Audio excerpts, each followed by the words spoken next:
ये कहानी है एक ऐसे आदमी की जो अपने दिमाग और पावर से अपने इलाके की राजा बनना चाहता है और लोग उसे एक तरह से राजा मानते भी थे। लेकिन भले ही वो सबके लिए बलवान क्यों ना हो, बिस्तर पर वो एक भीगी बिल्ली के समान था। ना तो वो खुद को खुश कर पाता था और ना ही अपने पत्नी को, और इस वजह से उनकी कोई बच्चा भी नहीं था। अब जो औरत थी वो किसी भी तरह से एक बच्चा चाहती थी और इस वजह से उसकी पत्नी दूसरी मर्दों के साथ अवैध संबंध बनाती थी। दोस्तों, ये एक ऐसी कहानी है जिसमें कि कोई भी कैरेक्टर फालतू नहीं है, सभी किसी न किसी तरीके से एक दूसरे से जुड़े हुए हैं। तो चलिए शुरू करते हैं। कहानी की शुरुआत में हम एक समुद्री तट को देख पाते हैं जहां पर एक मछली तड़प रही होती है। इस मछली के पीछे एक रहस्य छिपा हुआ है जिसे हम फिल्म के बिल्कुल अंत में जान पाएंगे। मछली के पास एक लड़का अजीबोगरीब अंदाज में नाच रहा होता है। नाव पर बैठी एक बूढ़ी औरत मछली की तरफ भाला फेंकती है जिससे वो मछली मर जाती है। इस बूढ़ी और लड़के के बीच गहरा संबंध है जो हमें फिल्म के दौरान धीरे धीरे समझ में आएगा। मछली के मरने के साथ ही दो आदमी बाइक पर सवार होकर समुद्र के किनारे से गुजरते हैं। यहाँ एक लड़का है जिसका नाम है मोकाई। वो डब्ल्यू भाई नाम के एक आदमी के खिलाफ कुछ लोगों को भड़काने की कोशिश कर रहा है। ये लोग धीरे धीरे एक साथ रहने की सलाह देते हैं। थोड़ी देर बाद हमें डब्ल्यू भाई को दिखाया जाता है जो समुद्र के किनारे मछली के व्यापार में शामिल है। इसके साथ ही वो कई गैर कानूनी कामों में भी लिप्त है। डब्ल्यू भाई का कारोबार मदन हलदार नाम के एक आदमी के माध्यम से चलता है। मदन हलदार यहाँ की इलाके का एक नेता है। डब्ल्यू भाई मदन से कहता है कि मंदार और बंका को बुलाओ, मोकाई को खत्म करना होगा। इस पर मदन कहता है कि मंदार को पहले जोराबादी देने की बात हुई थी, अब इसे दे दीजिए।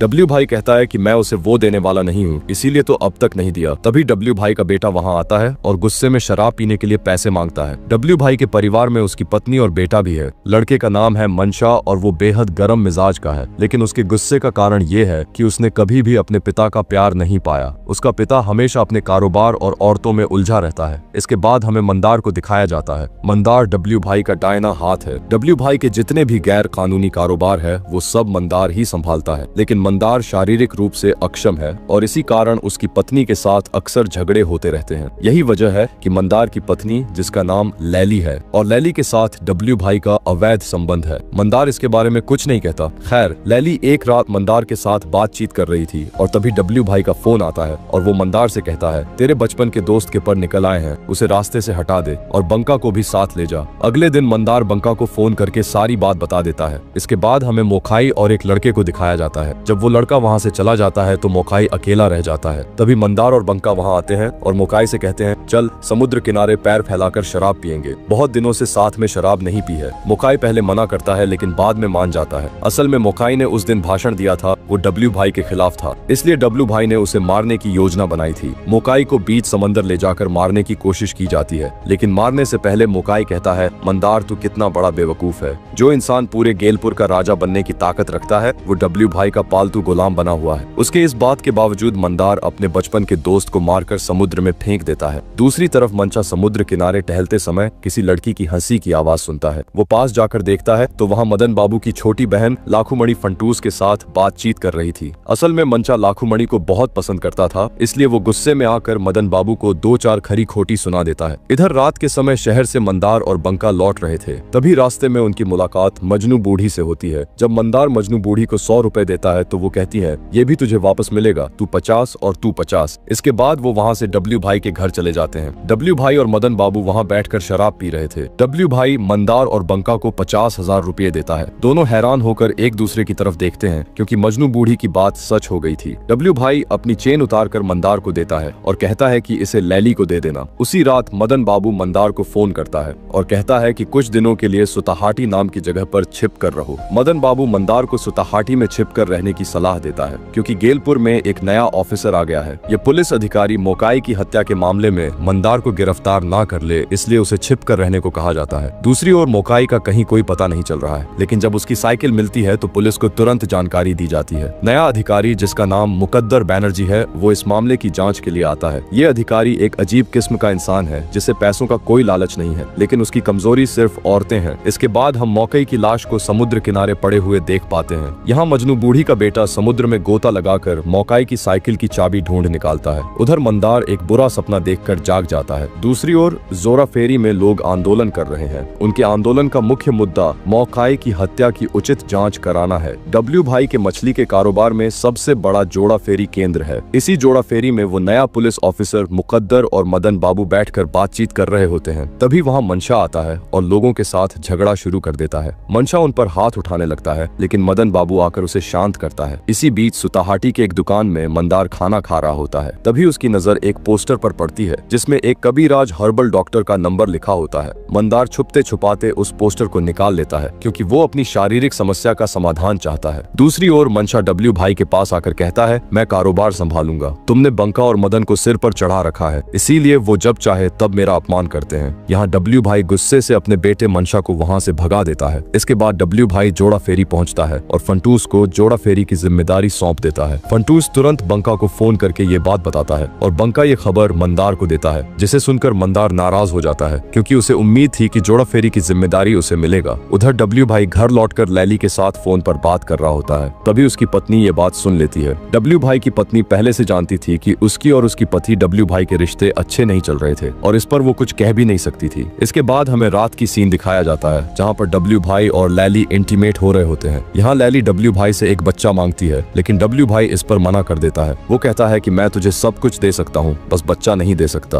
क्योंकि मेरी भी फैमिली है। थोड़ी देर बाद लैली मंदार को फोन करती है और उसे डॉक्टर से मिलने के लिए कहती है। अगले दिन मंदार उस पोस्टर में दिए गए पते पर डॉक्टर से मिलने जाता है। इसी बीच डब्ल्यू भाई की पत्नी लैली के पास आती है और उसे बहुत खरी खोटी सुनाकर वहाँ से चली जाती है। जब डब्ल्यू भाई की पत्नी चली जाती है तो मंदार लैली को फोन करके बताता है कि डॉक्टर ने उसे दवाइयाँ दी हैं। लैली मंदार से कहती है, अगर मैं कहूँ कि किसी को मार डाल तो क्या तू मार पाएगा? मंदार पूछता है, क्यों, क्या हुआ? लैली कहती है, तू कब आएगा? मंदार जवाब देता है, कल सुबह आ जाऊंगा। इसके बाद हमें मजनू बूढ़ी के लड़के को दिखाया जाता है जो उसे बताती है कि राजा लौट रहा है। मजनू बूढ़ी पेड़ से उतरकर कहती है, लौटने दे राजा को। इधर मंदार घर वापस लौट चुका होता है और इस बार वो लैली के साथ शारीरिक संबंध बनाता है। लैली उसे कहती है, तू राजा बनेगा, डब्ल्यू भाई का दर खत्म हो चुका है, अगर तू मेरी बात मानेगा तो मैं तुझे बच्चा दूंगी। अगले सीन में मदन बाबू, मजनू बूढ़ी, फंटूस और लाखुमणि की कुछ व्यक्तिगत वीडियो मंदार को भेजता है और कहता है कि मौके की हत्या के मामले को चुनाव से पहले सभी को बता देगा। वो ये भी कहता है कि अगर लोग जान जाएंगे कि मौके को किसने मारा तो कोई भी मदन बाबू को वोट नहीं देगा। मदन बाबू डब्ल्यू भाई से कहता है, मनशा को कुछ दिनों के लिए नए इलाके में भेज दो, जिस पर डब्ल्यू भाई मंदार और बंका को बुलाता है क्योंकि मनशा डब्ल्यू भाई की बात नहीं मानता। डब्ल्यू भाई अपनी पत्नी से कहता है कि वो मनशा को राजी कराए। इसी बीच लैली और मंदार एकांत में समय बिता रहे होते हैं। तभी बंका आता है और मंदार को बुलाता है। लैली बंका को अंदर आने के लिए कहती है, लेकिन बंका की नजर लैली पर जाती है जो कि सिर्फ पेटीकोट पहनी हुई थी। यहाँ लैली बंका को भी अपने प्यार में गिराने के लिए लुभाती है, लेकिन बंका अपनी सर नीचे कर लेता है। फिर दोनों जब डब्ल्यू भाई के घर पहुँचते हैं तो डब्ल्यू भाई मंदार को जिम्मेदारी सौंपता है कि वो मनशा को सुताहाटी के घर तक पहुँचाए। डब्ल्यू भाई के कहने पर रात को मंदार और मनशा बाइक से निकल पड़ते हैं और रास्ते में एक दुकान से शराब खरीदते हैं। वहाँ मंदार की मुलाकात मुकद्दर बैनर्जी से होता है और दोनों के बीच कुछ बातचीत होती है। इसी बीच लैली अपने घर को मोमबत्तियों से बहुत सुंदर तरीके से सजाती है। वहीं बंका लैली के बारे में सोचता रहता है। दूसरी ओर डब्ल्यू भाई लैली के पास आता है और कहता है, क्या बात है, आज तूने खुद मुझे बुलाया? लैली जवाब देती है, आज ही बुलाया, आगे से नहीं बुलाऊंगी। मंदार और मनशा फिर सुताहाटी के घर पहुंचते हैं जहां काम वाले की तबीयत खराब थी, इसीलिए मंदार और मनशा उसे घर भेज देते हैं। जब मनशा अपने पिता से बात करने बाहर जाता है, मंदार उसकी शराब की बोतल में बेहोशी की दवा मिला देता है और थोड़ी देर बाद मनशा जब उस शराब को पीता है तो वो बेहोश हो जाता है। इस बीच मंदार बैग लेकर अपने घर की ओर निकल पड़ता है। रास्ते में उसे अपने बचपन के दोस्त मोखाई की याद आती है और वो सोचता है कि उसकी शादी में उसने कितनी मस्ती की थी। उसे ये भी याद आता है कि शुरुआत से ही डब्ल्यू भाई उसकी पत्नी पर बुरी नजर डाल रहा था। गेलपुर आते समय मंदार समुद्र के पास एक साइकिल पर चढ़कर अपने घर की ओर जा रहा होता है। तभी समुद्र के किनारे मुकद्दर बनर्जी एक लड़की के साथ इंटीमेट हो रहा होता है। रास्ते में जब मंदार मजनू बूढ़ी के पास से गुजर रहा होता है तो उसकी मुलाकात मजनू बूढ़ी से हो गई। उधर मंदार के घर में डब्ल्यू भाई बेड पर सो रहा था। जब मंदार घर आता है तो वो डब्ल्यू भाई को उसके बीबी के साथ देख लेता है, जिसे देखकर वो गुस्सा हो जाता है और डब्ल्यू भाई को जान से मार देता है। बाहर डब्ल्यू भाई का ड्राइवर इंतजार कर रहा था। इस बीच डब्ल्यू भाई की पत्नी का फोन आता है और जब वो घर के अंदर आता है तो वो देखता है कि डब्ल्यू भाई मर चुका है। ठीक उसी समय मंदार पीछे से उसका मुंह दबाकर एक गोली चला देता है और ये सीन यहीं पर कट हो जाता है। अगले सीन में डब्ल्यू भाई का डेड बॉडी समुद्र के किनारे पड़ा होता है। सभी लोग वहाँ इकट्ठा हो जाते हैं और लैली भी दौड़ते हुए वहाँ पहुँचती है। वहाँ पर इंस्पेक्टर मुकद्दर बैनर्जी भी होता है। यहाँ लैली उसे देखती है है और उसकी बाहों में बेहोश होकर गिर जाती है। इंस्पेक्टर मुकद्दर उसे संभालती है और उसकी प्राइवेट पार्ट्स को ताड़ने लगता है। इधर बंका फंटूस को बाहर भेज देता है क्योंकि उसे जोड़ा फेरी की जिम्मेदारी दी गई है। बंका को डर है कि मंदार कहीं उसे भी ना मार दे। डब्ल्यू भाई की पत्नी मदन से कहती है कि मेरे मंशा को इस इलाके में मत आने देना,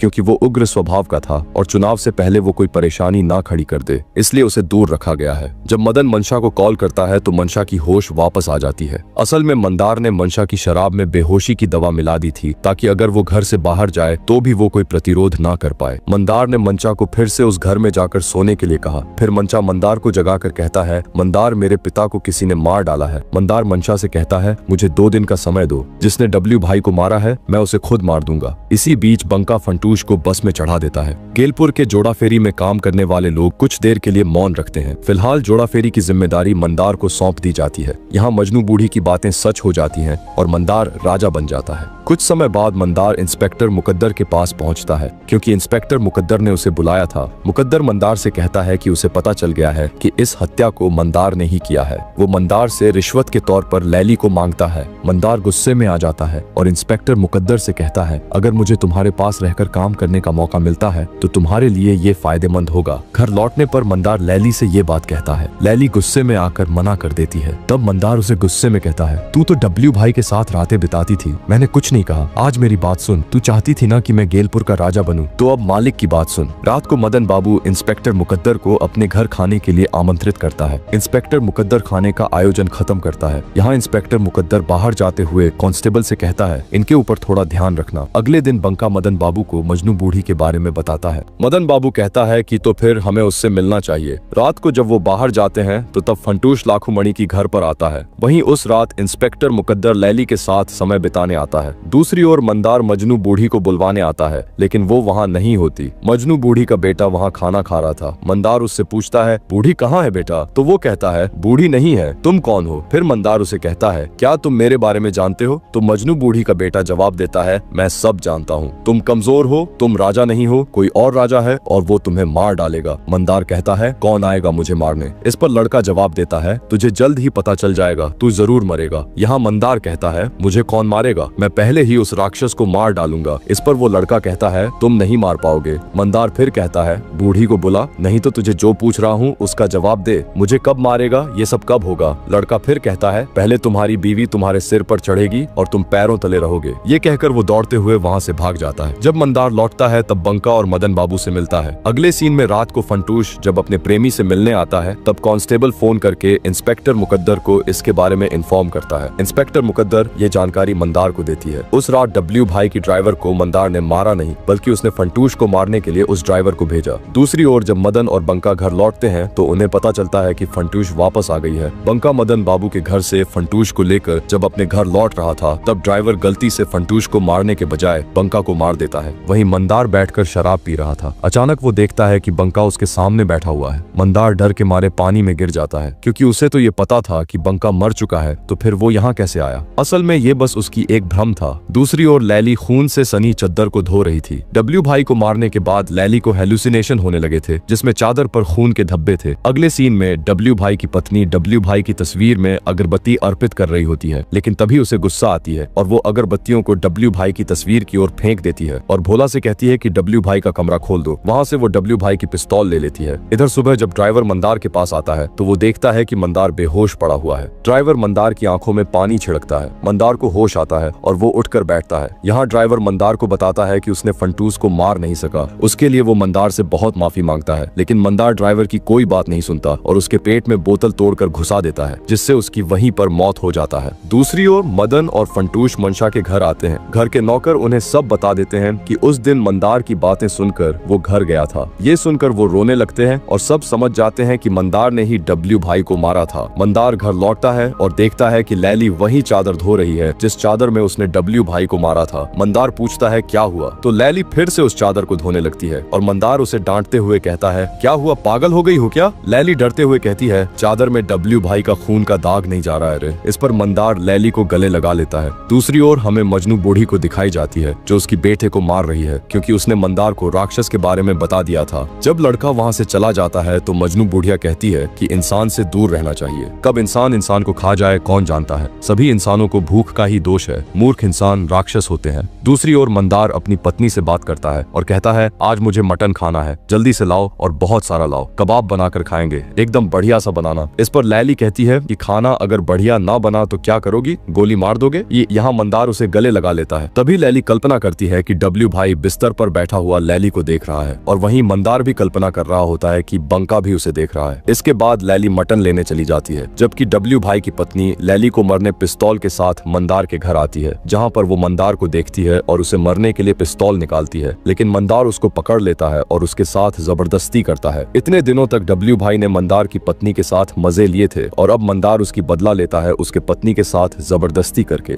यहाँ मजनू बूढ़ी का लड़का ये देख लेता है और जोर जोर से हंसने लगती है। मंदार उसे भगाने के लिए उठता है और देखता है कि लैली उसके पीछे खड़ी है। दूसरी ओर मदन बाबू की बहन इंस्पेक्टर मुकद्दर को 2 बजे आने के लिए कहती है। घर पर कोई नहीं है, इसलिए मंदार दोपहर का भोजन करती है और सो जाती है। लैली काम खत्म करती है और वो चादर लेती है जिस पर डब्ल्यू भाई की खून लगी हुई थी। इधर मंदार अपने सपनों में मरे हुए लोगों को देखती है, जिससे उसकी नींद टूट जाता है। वो लैली को खोजने के लिए उठता है, लेकिन वो कहीं नहीं मिलती है। तभी उसे घर के बाहर एक लड़का दिखाई देता है जो उस पर हंस रहा था। मंदार को उसके ऊपर गुस्सा आता है और वो उसे मारने के लिए उसके पीछे जाता है। यहाँ वो लड़का मंदार को समुद्री तट पर ले जाता है, जहाँ पर मंदार देखती है कि नाव में एक लकड़ी पर लैली की लाश लटक रही है, जिसे देखकर मंदार की तो होश उड़ जाती है। दूसरी ओर इंस्पेक्टर मुकद्दर लाखूमणि के पास आता है। मुकद्दर कपड़े उतारकर शारीरिक संबंध बनाने के लिए रेडी हो ही रहा होता है कि तभी पीछे से मदन बाबू और फंटूश उसकी वीडियो बना लेते हैं। फिर उस वीडियो से मुकद्दर को ब्लैकमेल करते हैं और उसे मंदार को बुलाने के लिए कहता है। असल में मदन बाबू घर पर ही था और ये सब मदन बाबू और फंटूस का प्लान था। उन्होंने इंस्पेक्टर मुकद्दर को फंसा दिया। दूसरी ओर मंदार ने उस लड़के को पकड़ लिया और उससे पूछा, मुझे कौन मारेगा? लड़का ये सुनकर हंसी में झूमने लगा। गुस्से में आकर मंदार ने लड़के के गले में एक रस्सी डाल दी और उसे पेड़ से लटका दिया। तभी वहाँ मजनू बूढ़ी लकड़ी लेकर आती है और देखती है कि उसका बेटा रस्सी से लटका हुआ है और दूसरी ओर रस्सी पकड़कर खड़ा है मंदार। मजनू बुरी कहती है, उसे छोड़ दे, नहीं तो कल तेरा बुरा होगा।